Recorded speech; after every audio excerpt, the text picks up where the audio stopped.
Hey guys, welcome back to another episode of the Altmed podcast. Andrew Dowling here with me as always, my co-host Mitch. Hello. G'day, Mitch. And we are delighted today. We are joined by the Managing Director of ECS Botanics. It is Alex Keach. Alex, welcome to the show. G'day guys, thanks for having me.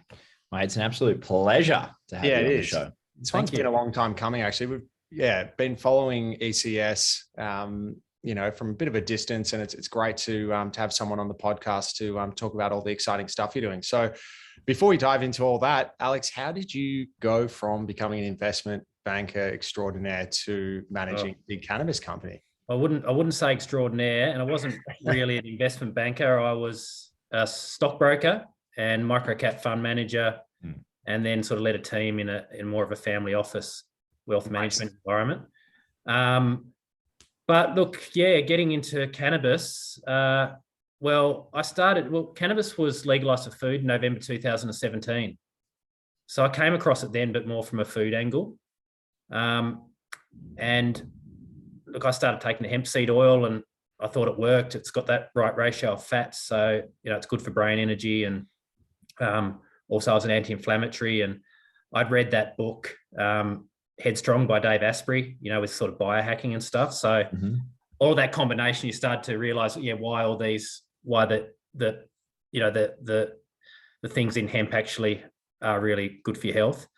But also I was interested, being a stockbroker and microcap stocks. I was interested in like the mega trends that were happening around the world. And I could see with cannabis, like the deregulation globally, it was hugely disruptive, market growing exponentially. So they're the sort of trends as a stockbroker that you want to be involved with.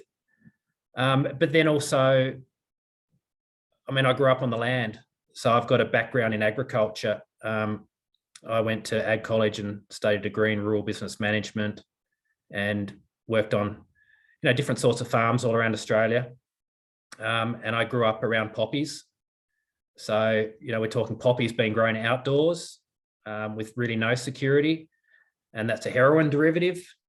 And I was like, well, we can't do that with cannabis. We couldn't even do it with hemp for, non-psychoactive hemp for medicine. It still had to have big security around it. So, all that obviously made me start thinking, joining lots of dots, thinking where the industry would go.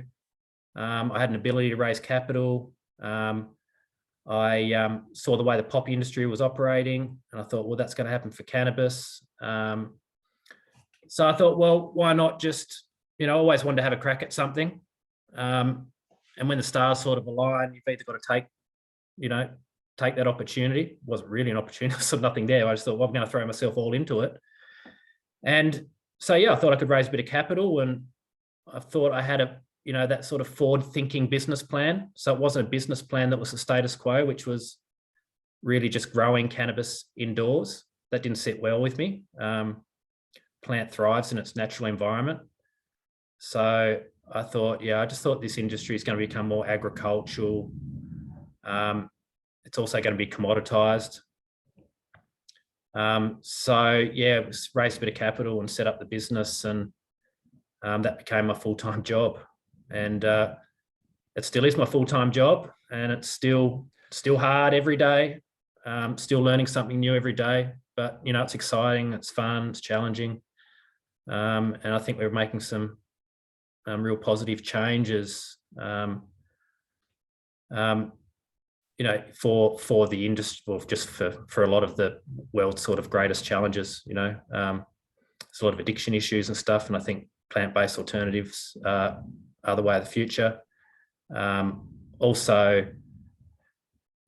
think, cannabis is one of those things that's sort of still highly disruptive to a lot of traditional industries.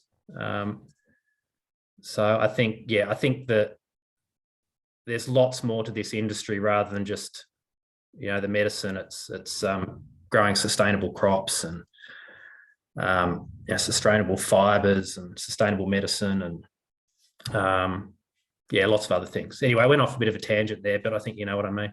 No, that's perfect. I mean, it's definitely very interesting to hear that kind of story. Like there's so many different angles people come to the industry with, and that it's very important. Making or bringing enough capital and having that dream to make it all come together. It's not something that anybody can do. Actually, I got to say, Mitch, have we had someone on the show who's both a stockbroker and a farmer? I think you might be the first, Alex. Yeah. Yes, I like to keep things interesting. Yeah. Yeah. In terms of for those listeners who might not know exactly what it is ECS Botanics does, would you be able to give a quick kind of high level of the main things that ECS does? Yeah.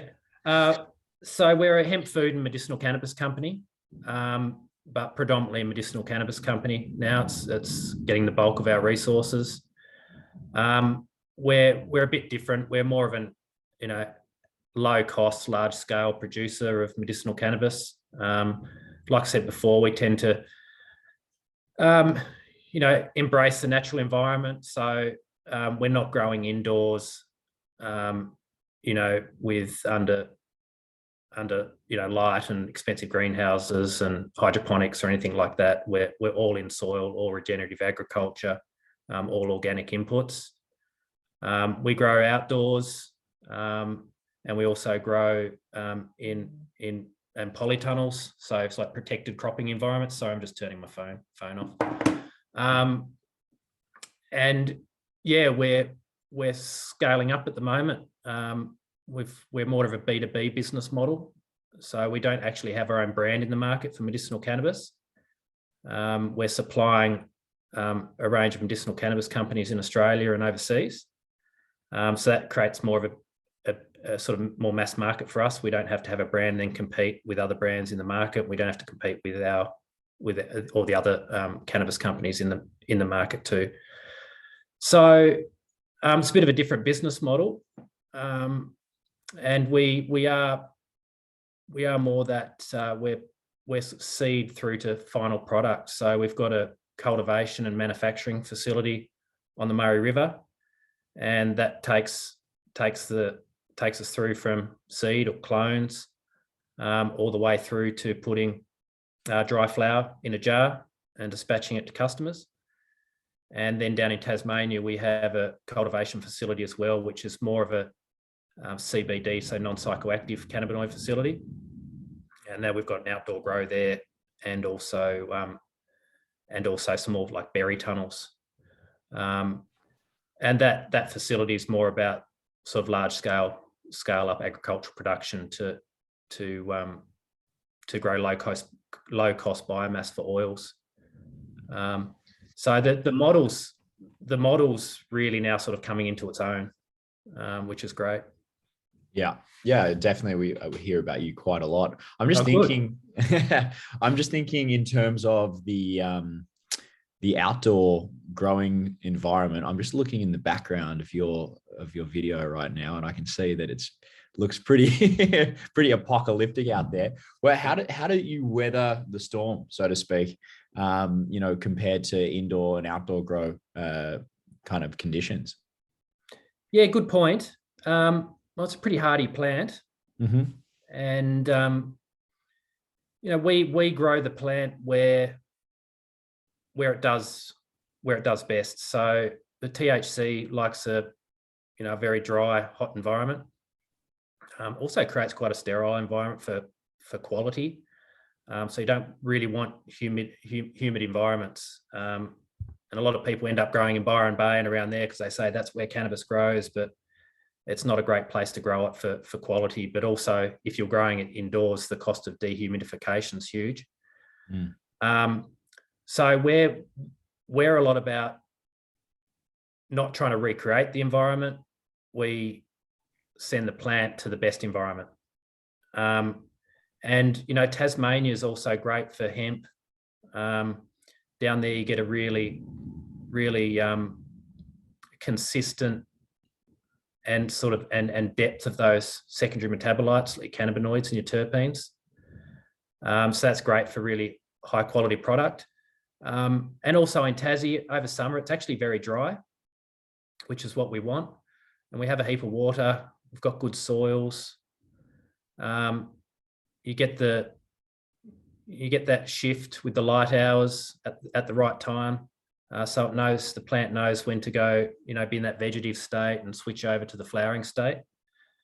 So it just works really well down there. And it's worked well down there for, a lot of high value crops, whether it be poppies or berries and wine and that sort of thing.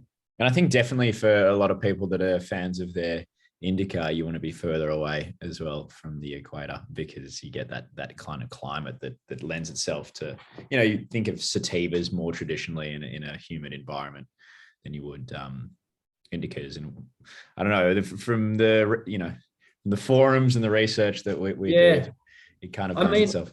Yeah, I'm not sure. Anywhere I come across humidity trying to grow a medicine, it just doesn't work, right? Because you don't want mold in pharmaceutical products. Yeah, of course. Yeah. So I also think like the industry's been full of so much misinformation. When I think we all just need to take a step back and go, hang on a second, this is just a plant at the end of the day. And I suppose a lot of that's been based on, it's come out of the illegal market into a legal environment, and the people that knew how to grow it were trying to keep it away from prying eyes. So the methods they used were, in a cupboard under a lamp, and then they got bigger and it sort of become car parks and stuff like that. And it was all had to be sort of hydroponic. So yeah, we're always learning, and some of the old school growers, they've got some great insights. But you've got to balance that out with the sort of the commercial side and, that sort of other agronomic sort of side as well. And I think there you sort of tend to find a bit of a happy medium. Yeah.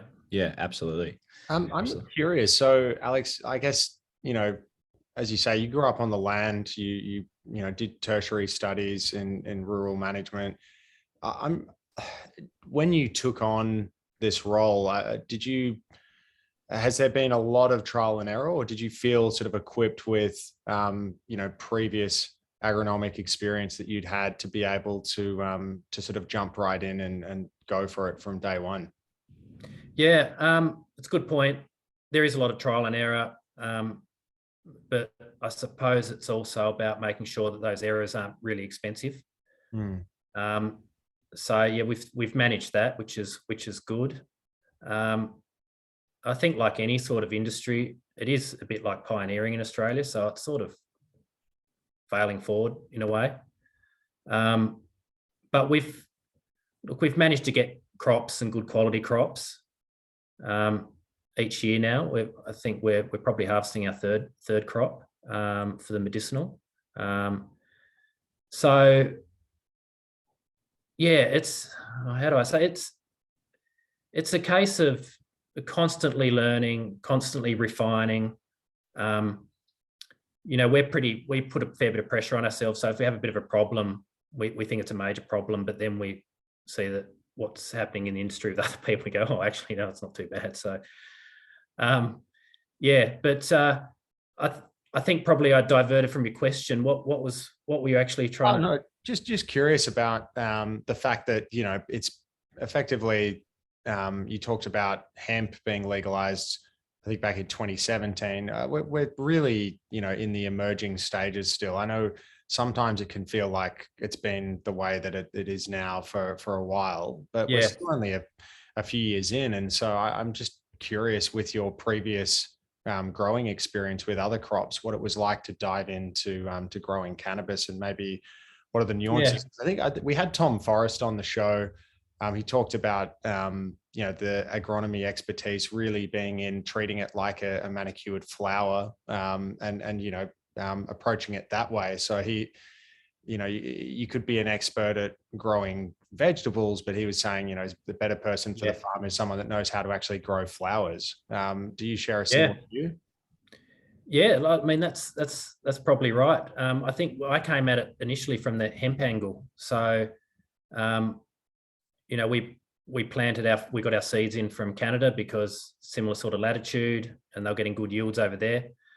And I suppose there is a learning curve because we started out, I think we 0.7 of a ton crop, whereas Canadians getting 2 ton. Not really doing anything. Don't think you're doing anything that differently, but it seems to be those 1%ers that give you those big results. And then the next year it's sort of 1 ton, and then you realise that it actually is like any other plant, does require quite a lot of inputs as well. So then you give it a good feed, and you get up to about that 1.5 ton. We get NPKs. Unfortunately, it's the reality. It loves nitrogen. To grow all that biomass, it still takes a lot. So there's, that's sort of onto the greenwashing in the industry. There's a heap of that. Doesn't require any fertilizer. Doesn't require much water. It requires a fair bit of fert if you're growing a big seed crop. Yeah. And it requires, a decent amount of water. And during summer in Tassie, we're irrigating every day. One year it was really dry, and we just had water going past its roots every day. And that was, you learn from that. You realise that it doesn't like wet feet, but it loves a lot of water, but it loves it running past. Yeah. Okay. Yeah. So, and yeah, just, we haven't had that many people who are farmers and, who have that angle to share. A lot of the industry, I think, these days is a lot of the bigger companies are posturing and sort of making announcements. On the patient side, they're experiencing challenges with access, although it is getting easier. But yeah, you talked about some of the misinformation before that's out there. Are you able to pick up on that and just some of the myths that you think people sort of fundamentally misunderstand about cannabis or the cannabis industry? Yeah. Well, I think from a patient side, how confusing is it? I just, a mate called me today actually, and he hurt his shoulder and he went to the local GP, and she said, "Would you like some pain medication?" He goes, "Well, yes, but I don't want any opiates because they make me feel terrible. Can I have some CBD oil?" And she went, "No, it doesn't work." And he goes, "Well, I know it works because I've had it before." And she goes, "How did you get that?" And he said, "Well, I'm not telling you."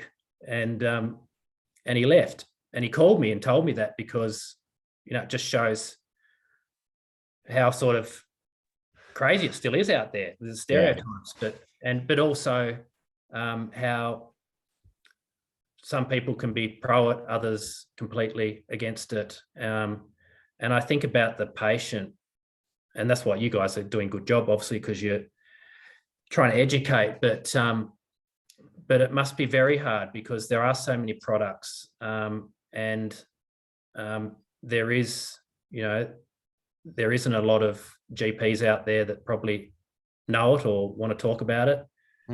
It's probably too hard basket for them, to be honest. But also, broad spectrum, full spectrum, all these things sort of mean the same, but they're completely different. Yeah. So, yeah. And sometimes I just assume that everybody should know because I live, eat and breathe this. Yeah. But when you go actually out there and talk to people, you realize people don't even realize you can get it. Yeah, 100%. And they don't realize that CBD oil doesn't get you high and all that sort of stuff. And, that's makes up a large portion of our sales. And so, yeah, it's pretty interesting. I think there's also, I agree. And thinking about the patient experience, you talk to someone who, maybe does know about it because they've had a prescription.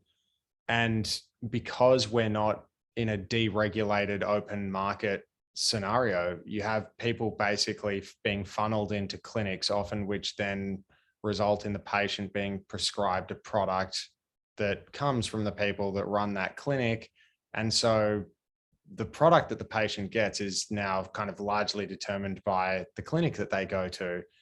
And I don't think that was always, intended to be the case, but I probably find wasn't always the intention, but isn't that a little bit similar to the big pharma model too, with kickbacks? Well, if I go to the way, like I know, but I think about though, when you go to the pharmacy and they offer a generic, say, or something like that. I mean, I just sort of tended to find people sort of know their brand because their doctor is an authorized prescriber of that brand and so on and so forth. But I think there's conflicts of interest everywhere.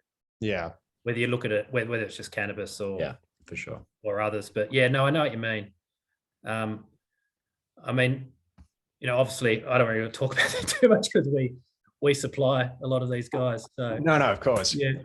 Actually, just on that though, in terms of everyone wants to have their own flower in the market, you obviously work B2B. Are you guys exploring, doing a lot of strains at the moment, or have you tended to find, look, we've got a few that work, that's sort of our thing? What is the direction for flower for you guys? Yeah, we're growing quite a few different strains. And some of them are quite popular. Maybe that's because they're first in the market, but feedback we're getting from GPs is really good. We'll grow more strains if customers want different strains. So look, we're there to sort of please the customers. For us, that's the medicinal cannabis companies. And yeah, so that's sort of what our job is to do. Yeah, I think can't remember how many different strains we're growing at the moment, but it's quite a few. Yeah. So it's a different offering in the sense that people aren't coming to you guys, and would they say certain companies, I really like this strain, if we get the seeds to you, can you grow it for us? Or is it more that you guys have your laundry list of this is what we do, and people sort of take interest that way? How do you guys? Yeah, at the start, we tended to have a certain number of strains. People would say, what have you got? And we'll say, this is what we have. And but as time goes on, people might mention a strain. We've got very good connections overseas for getting in genetics as well. Yeah, excellent. So we can also do that. Yeah. And look, at the end of the day, it's sort of, we'll get the feedback sort of comes through. So there's one strain that we're growing at the moment. It's really, really, really popular. But cannabis companies also want a bit of differentiation and, certain strains that have different therapeutic benefits. So yeah, that's where we'll grow whatever they need. And how do you see the Australian cannabis stacking up versus international cannabis, say? Or obviously Canada's the obvious one to make a kind of comparison to, but even what can't be imported from, say, America, where are we sitting on a global scale in your view? Look, I think it's been a disadvantage for a while because we've been sort of so regulated compared to obviously Canada and stuff. But I think that level of regulations actually puts a bit of a moat around us and becomes a bit of a competitive advantage. And the reason I say that is because, we adhere to the UN Single Convention, whereas Canada isn't. Europe's looking to source off compliant countries. So they, in effect, they're adhering to the UN Single Convention. Also, we've, got very high GMP quality standards. And there is that EU GMP recognition. And Europe's a huge market. So I think Australia is that gateway to Europe.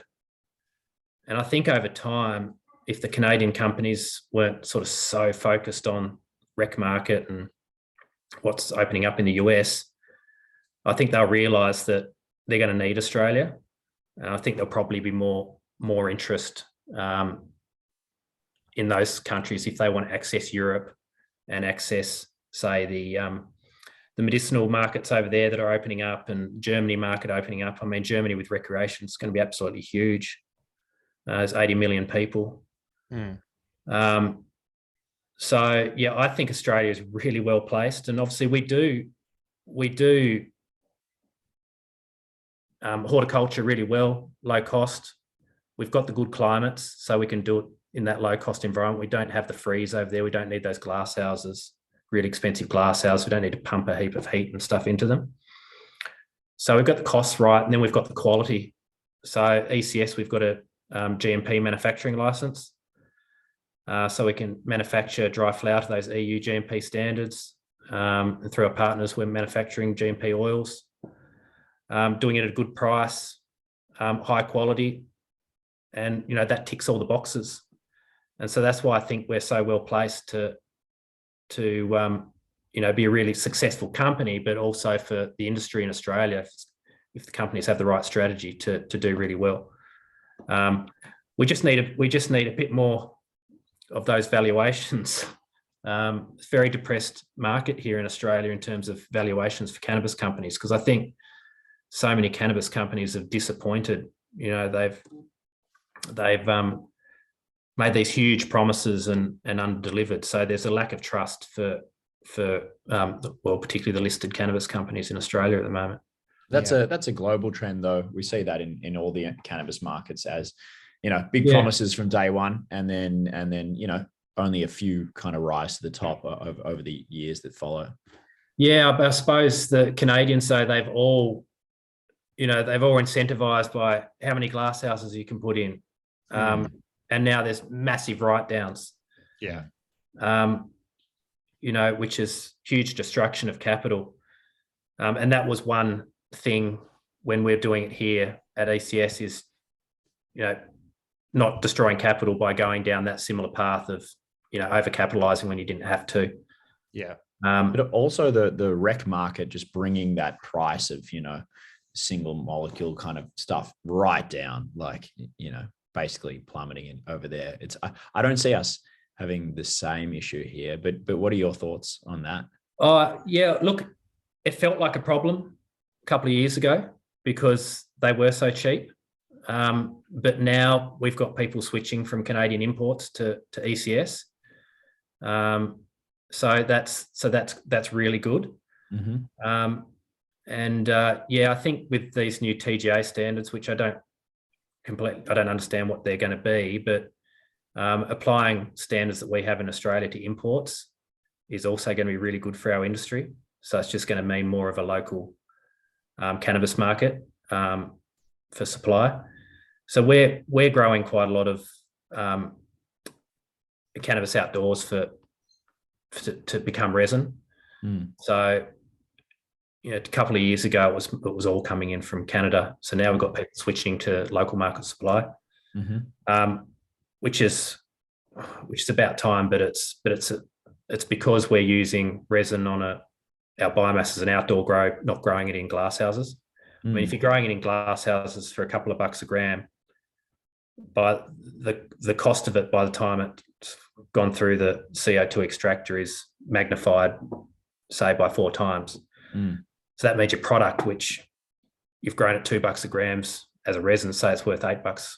The cost is $8. Well, if it's 50 cents input magnified by 4 times, it's only $2. So $8 versus $2. If just a sort of pretty bad math way of showing you, but you can just see why that low cost production at the start is so important. And that's what sort of changed that market dynamic of people switching across to Australian product, but also, I mean, the local market trying to make sure they shore up local supply with changing in GMP standards and stuff as well.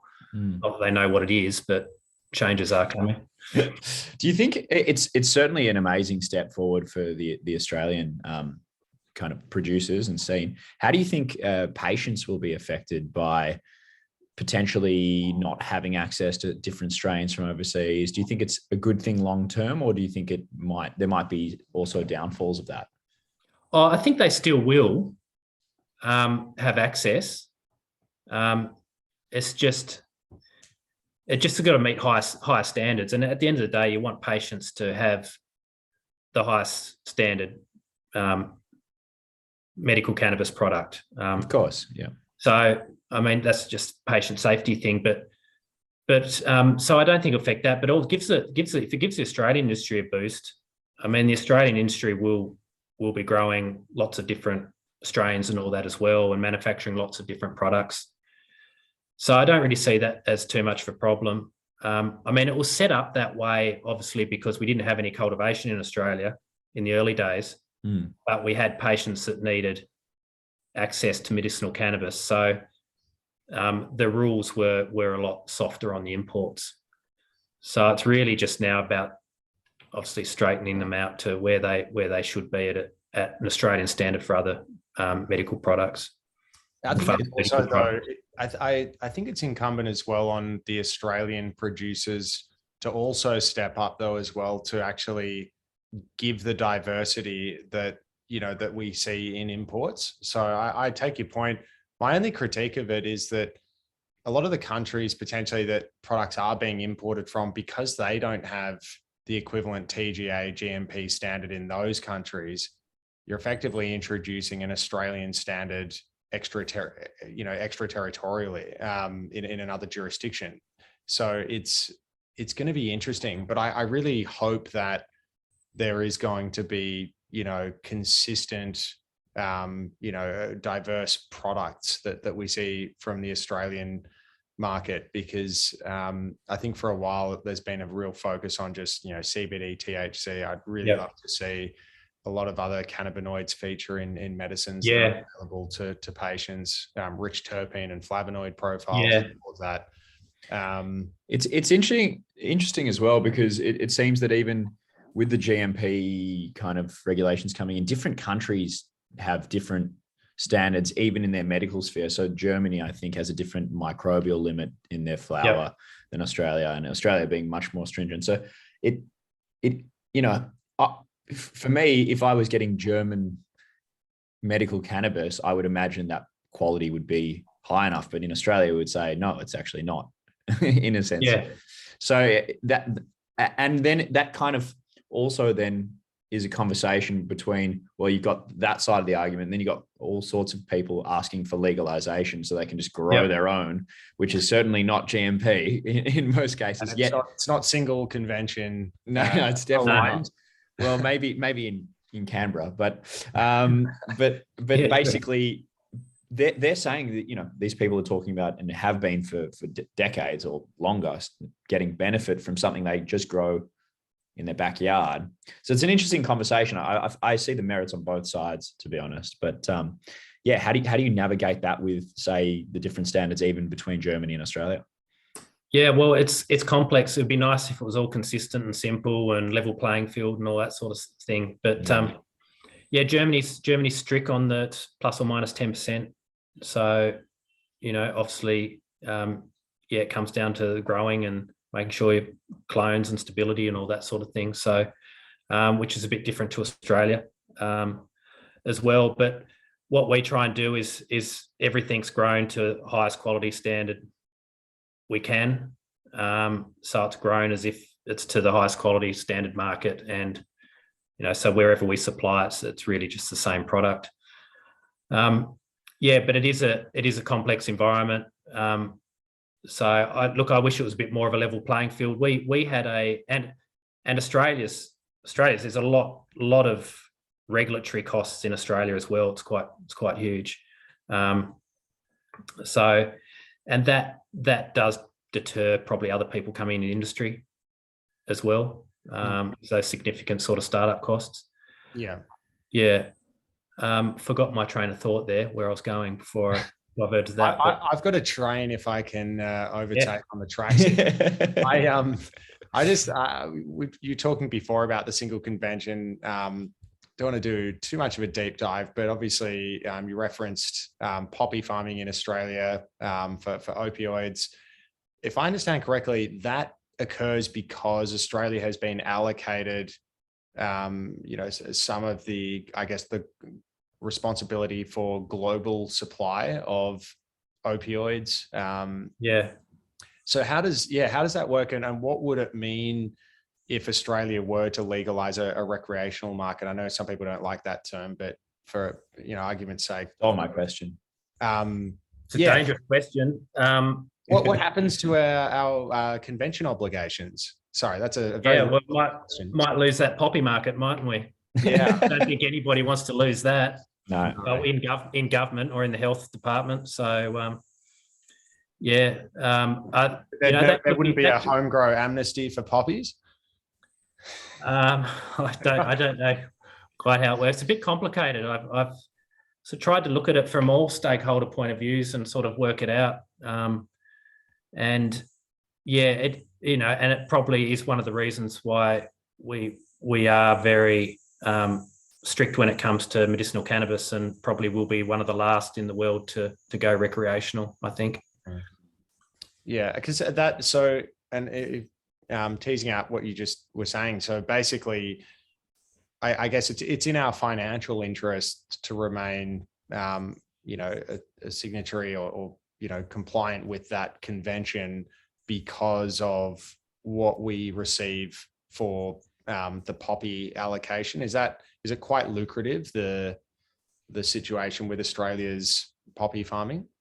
Well, I think Australia's maybe around 85% of world supply. Yeah. It's like morphine, codeine, and thebaine, I think, make up the actives. Legal supply. I think the Taliban's got a bit of a monopoly on the illegal supply. Yeah, I think they have. So yeah, I think there's a few warlords up in some of those valleys that not even the US used to leave alone. Yeah. So yeah, look, it's a tricky area, and it's probably one of those ones I don't necessarily want to talk about because, it's. No, we can park that. Yeah, I know what I wanted to ask anyway. It's somebody who's in the thick of it, dealing with the B2B side of things. What, and something I think will appeal to a lot of the people that listen to our podcast, which is kind of prospective patients and people who are maybe very familiar with cannabis but not sure about getting into the medical side just yet. What are the product formats that seem to be emerging in terms of, are people liking oils? They're like flower? They're liking vaporized? Like, where is it going? Are we going to see gummies, THC gummies on the market? Like, what do you see from your end, being pretty engrossed in that side of things? It's pretty traditional at the moment, isn't it? So it's the oils, and then the tinctures, and then the dry flower products. I think dry flower products has had incredible growth. And I think the access is coming easier. And recently also you can switch between products as well, which I think was a really good move because of some of the stop outs that happened. Yeah. I had an advisory board meeting yesterday.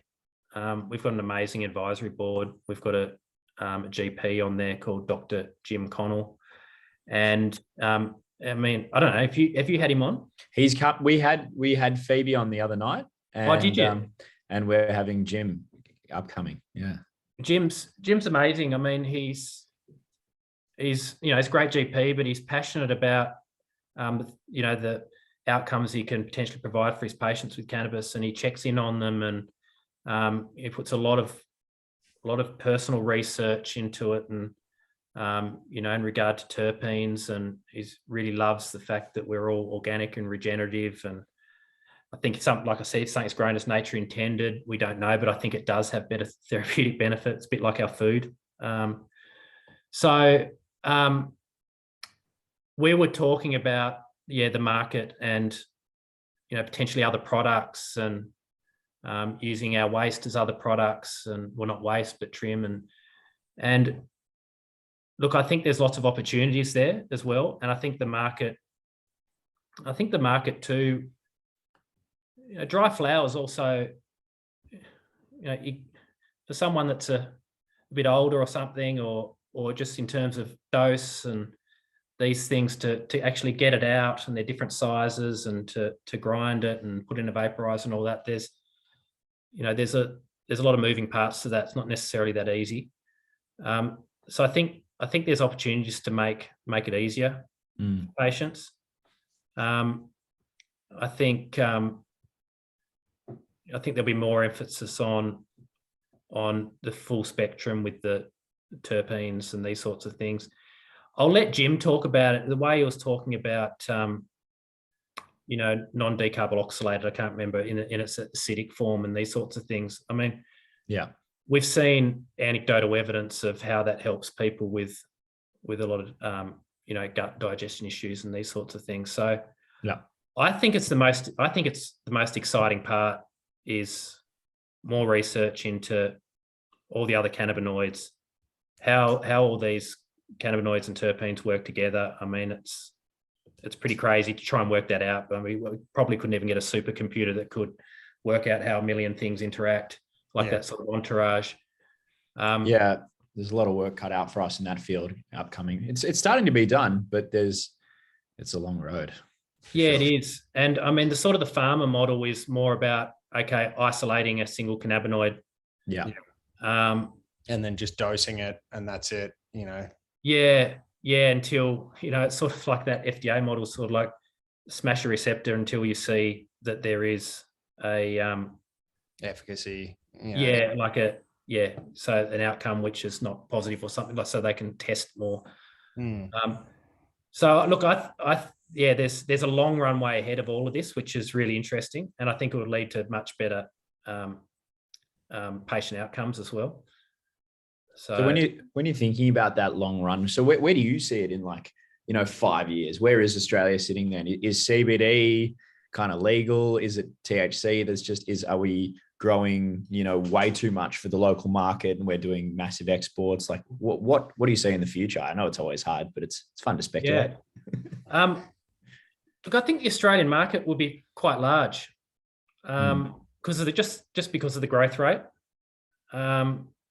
And also there really is, like, a lot of the cultivation capacity sort of pulled out, didn't it? The Canadians were going to come in here and cultivate, and then people realized, other cannabis companies realized how much it would cost.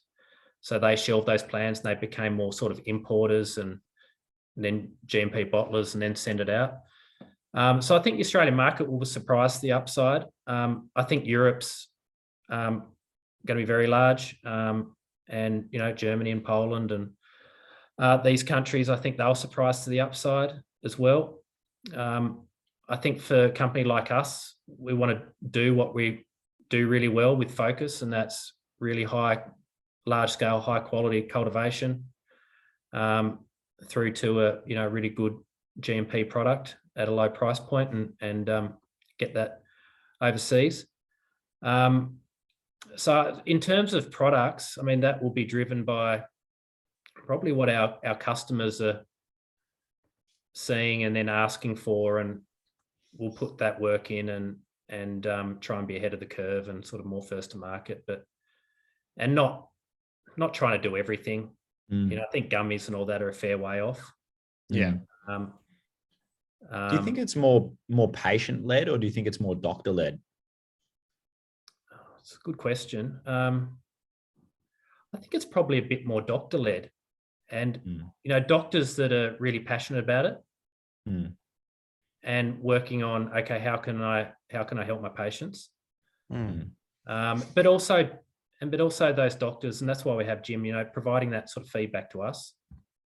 So just think, that collaboration is really important.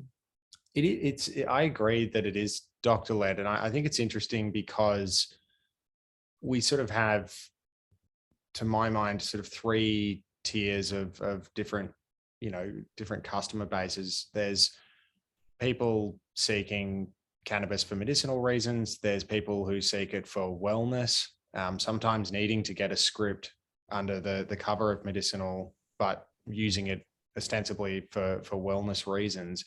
And then there's the recreational market. I suppose playing devil's advocate here, there'd be people who, Mitch alluded to this before, people who just grow their own plants, who just want things to open up.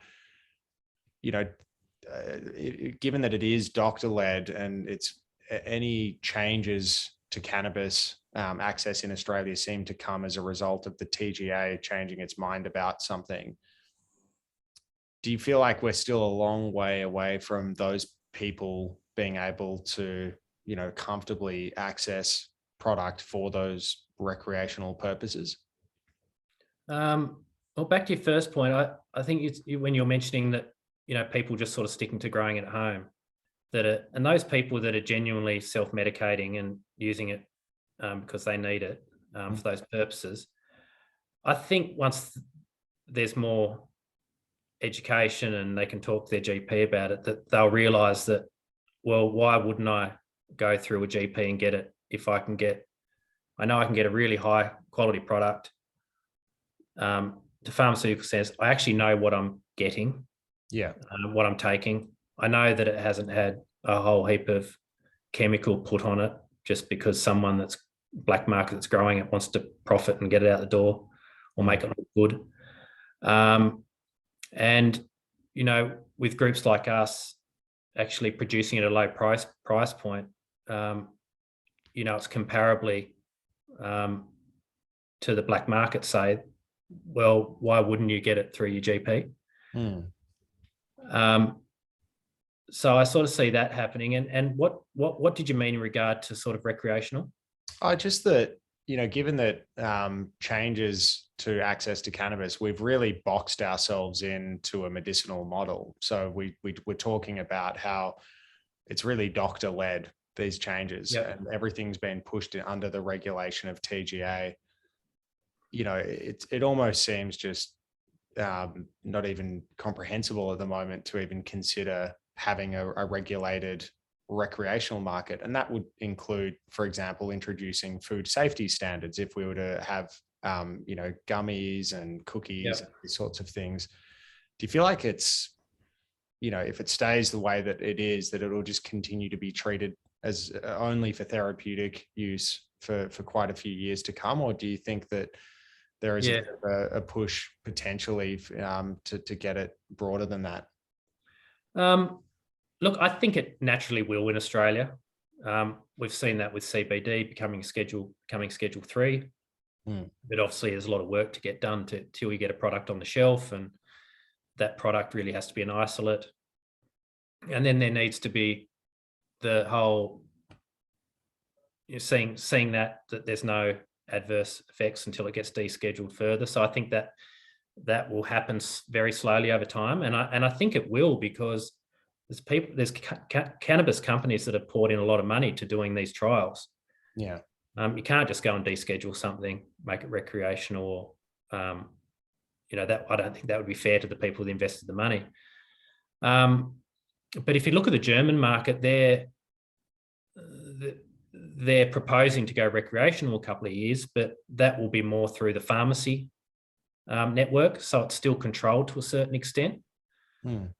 And I think that will probably mean that the products are probably also more along the lines of medicinal products rather than recreational products. Yeah.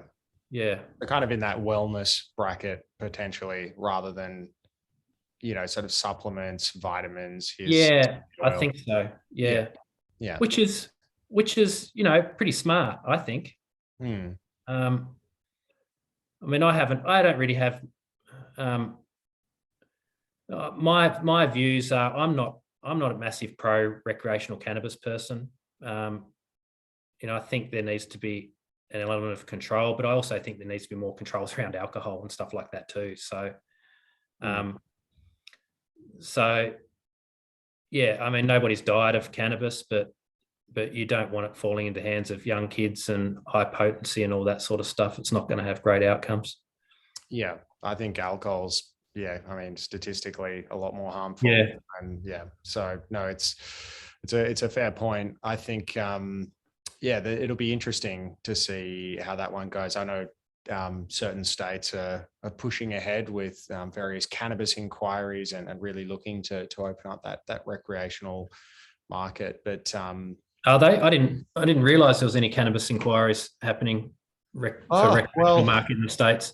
Well, it just so there was a parliamentary inquiry in Victoria just into the use of cannabis generally. So the terms of reference took in, you know, people using both medicinally and I think recreationally. So there was a discussion with the politicians in the ACT that were part of the movement toward allowing a home grow amnesty. Oh, okay. Yep. So, yeah, it's certainly being examined by certain state parliaments, and of course the experience of the ACT hasn't seen the sky fall in, but you know, it's going to be an interesting space.